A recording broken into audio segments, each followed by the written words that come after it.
Hey guys, it's Miss Batty here, back with our lesson 4 in our series on populations and resources. As I mentioned last time, what we're going to do today is a hands-on investigation to collect some evidence to help us answer our question about the increasing size of the moon jelly populations.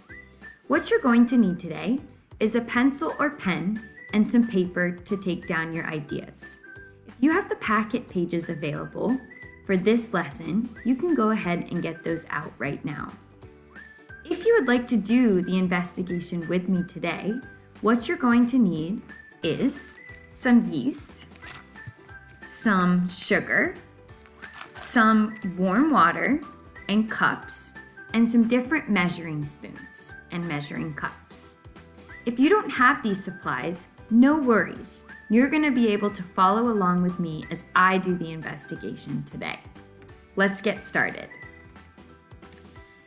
We ended last time with realizing that the moon jelly population was definitely increasing in size based on the population samples that we had looked at.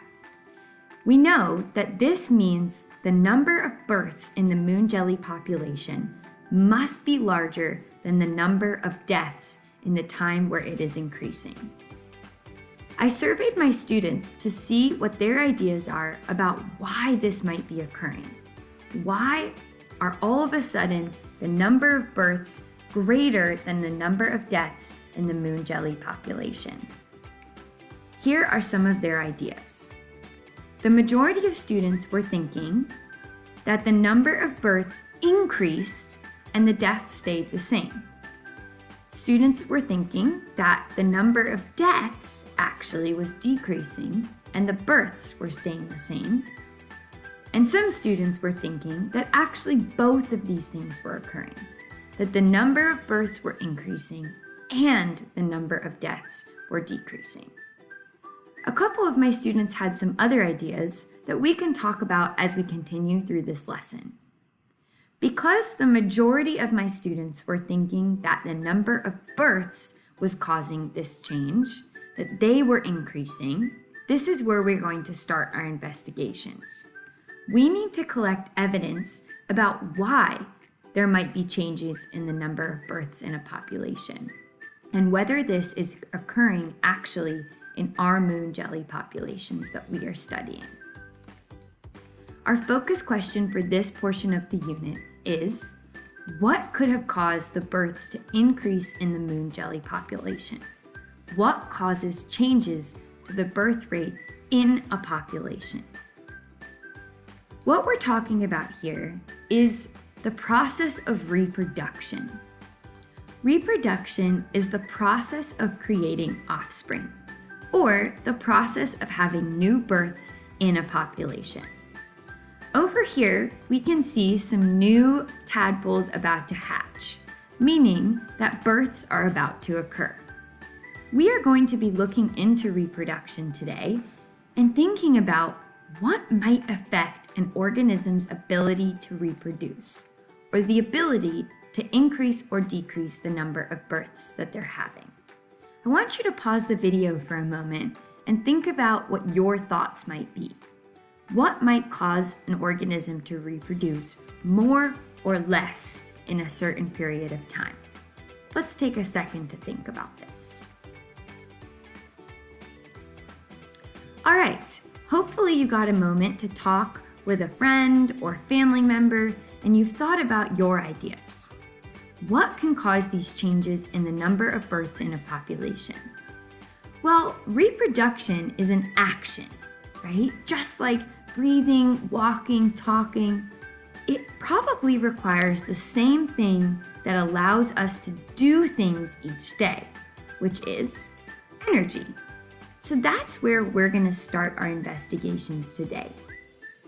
Energy comes from something called energy storage molecules, a molecule that organisms can use to release energy in order to survive. Now, you might have seen some of these different types of energy storage molecules. There are different kinds such as starch, glucose, or fats. All of these different energy storage molecules are are broken down by the body and used to release this energy, for us to be able to do all of the things that we do. We are going to think about how could energy affect reproduction. In a moment, we are going to do an investigation with yeast. Our goal here is to find out if the differences in the amount of energy storage molecules that we give the yeast has an effect on how much the yeast can reproduce. For our yeast investigation, you are going to need yeast, sugar, 3 cups, cup A, B, and C. You'll need a spoon to measure out the yeast and the sugar, and you also will need some warm water. Now, I didn't have all of these materials like in the picture below, but I was able to make up some materials myself at home. So what I was able to find around my house was 3 small bowls that I have labeled as A, B, and C for the 3 different cups that we're going to be using. I also was able to get some sugar packets and able to get some yeast at the store. And then I have a jug of warm water for me to be able to use. Now, I didn't have a graduated cylinder to measure out exactly 40 milliliters, so instead I am going to use 1/4 of a cup, which is about the same amount. You also are going to need to measure out a tablespoon and a teaspoon for this experiment. So if you have all of these materials around the house, then you can go ahead and pause the video in just a moment and do the yeast experiment just as this instruction setup tells you. Everybody, though, I would like to pause the video in a moment, even if you are going to follow along with the experiment with me, to think about what your hypothesis might be. What is your prediction about what will occur in each cup?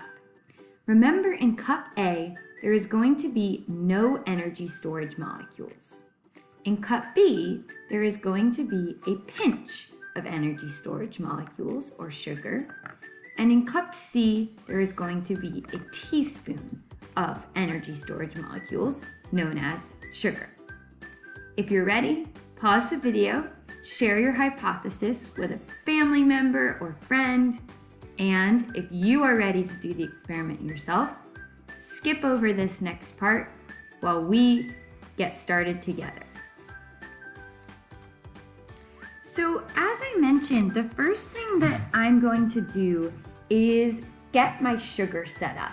Now this is my manipulated variable because I am changing the amount of energy that I am giving to each of the yeast in the 3 containers. Now in cup A, which I have labeled on the bottom, I'm going to put no sugar. In cup B, I am going to put a pinch. And in cup C, I am going to put a teaspoon of sugar in this 3rd cup. The next thing I'm going to do is add the yeast. Now, this is actually going to be a controlled variable because I'm going to put the same amount of yeast in each of my containers. I'm not trying to change the amount of yeast. Oops, got that spilled everywhere. It's why it's important to have it in a nice area to do this in. But my yeast, I'm gonna put a tablespoon of yeast into each of the cups. And I wanna make sure I have the same amount in each because the goal here is not to change the amount of yeast, but the amount of energy storage molecules. And so again, I'm adding a tablespoon in cup B right now. And finally, a tablespoon into our cup C. Now, the other controlled variable is going to be the amount of warm water that I put into each cup. And like I said, it should be about 40 milliliters, which is just a little under 1/4 of a cup. So I'm going to add the water next.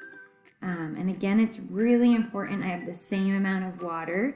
It's a controlled variable, so we want to make sure it's the same in each of the cups.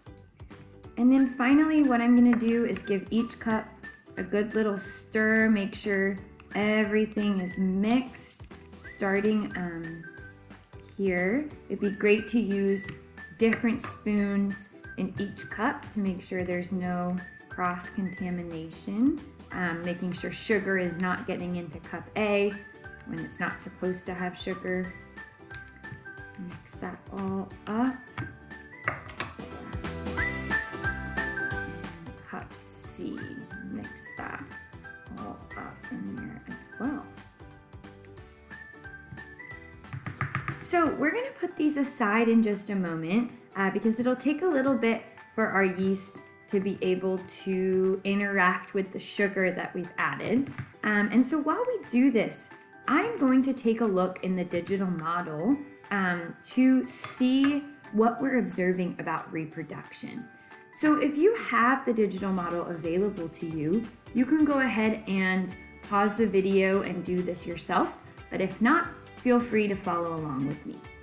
So as I mentioned, while we wait for our results, I'm going to get into the digital model and just make some observations about what I am noticing when these different organisms are reproducing. You're going to want to use the 3 populations digital model with energy storage molecules, which is in the center. So if you have access, go ahead and pause, see if you can work with someone and talk about what you're observing. If not, follow along with me. So here I have the digital model, and I'm going to just reset it and start it again. And remember that we are looking into understanding a little bit more about reproduction. So if you recall, we can actually track which organisms are reproducing and make some observations about them. So the first thing I notice is that a lot of the green leaves are lit up, meaning that they look like they are reproducing quite often. We see that the furballs and the wee bugs are lighting up and then turning off, but it seems like the green leaves are constantly reproducing. So let's start with them and take a look. Interesting. So I noticed that labeled here, it says that these ESMs, or the energy storage molecules, are decreasing during this time of reproduction. I also noticed that the green leaf was reproducing, it stopped, and then started reproducing again. That's really interesting. Let's click off, zoom back out again, and see if we can look at something else. So, oh, interesting. Hold on, I clicked the wrong thing. So let's get in here.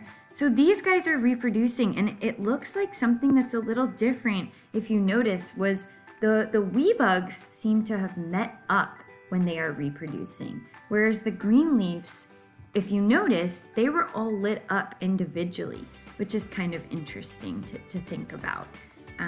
Let's take a look, see if we can find any. Oh, here's a furball.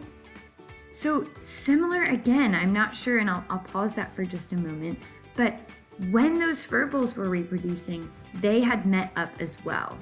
And I want to see, here we're going to have a furball, we'll click on it. And again, yeah, I see these are reproducing, they've met up. And again, I'm seeing this energy storage molecule decreasing. So it seems like they've got these little tanks of energy underneath, and they are using that energy when they are reproducing, which is interesting. So let's try one more, see if we can find some wee bugs. Here we go. They go off and on so quickly. Oh no, that one died of old age. Well, that's all right. I'm gonna pause here because it seems like it's confirming what we were thinking, that these organisms are using energy to be able to reproduce. So in a moment, we're gonna get back to our investigation and see how different amounts of energy affect the ability of the yeast to reproduce. All right, you guys, so I just came back from making my observations in the digital model, and I think it's time now to take a look at our evidence. So this is cup A right here, and it doesn't really look that different to me. There's water in it, the yeast mixed together, but I didn't really observe any changes in cup A. Now, cup B, if we compare it to cup A, you might notice that it is slightly more in there. It looks like the level on cup B has increased slightly over time.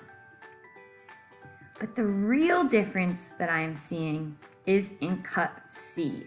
This container, and we can take a look in this way. This is cup A and B, but seeing cup A versus cup C, I think, is really important. Cup A has barely changed, while cup C almost is full to the top now. And so that is really interesting. It seems like the yeast has really grown and expanded in that cup C where I had most of the sugar. Now, it's important to know that actually what we just observed is not because the yeast is actually getting larger because it's reproducing. The yeast is actually producing bubbles, which is causing the changes in the levels in the cups. The bubbles are carbon dioxide, and this occurs from a process called cellular respiration that we're going to talk about in our matter and energy unit in our next unit. And this occurs when the yeast and other organisms are releasing energy from the energy storage molecules. So we know that these yeast are using the energy, and when they get more of it, they are using more of it as well.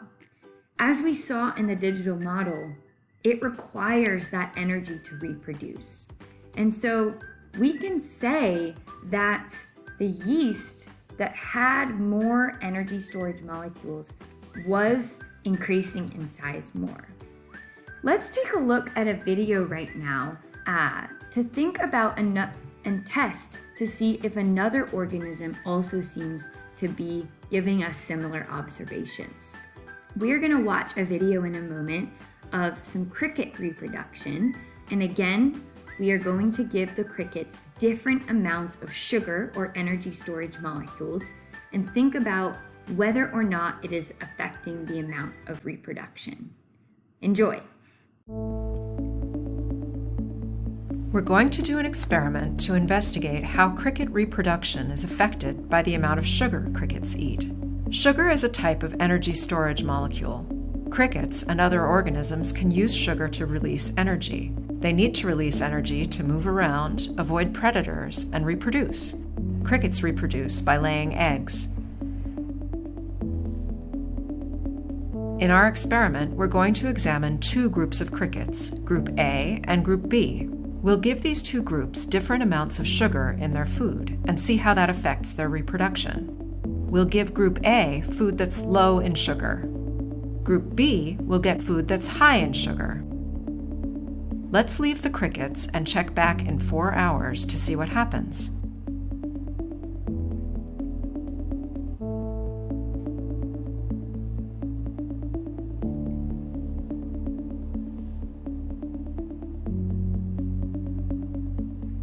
Four hours have gone by. Let's observe our results.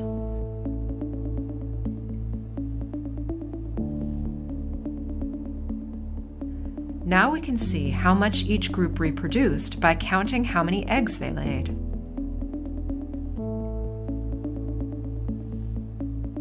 Group A, the group that received less sugar, laid 10 eggs. Group B, the group that received more sugar, laid 50 eggs. The group that got more sugar, Group B, reproduced more. This is evidence that when more energy storage molecules are available, organisms can reproduce more.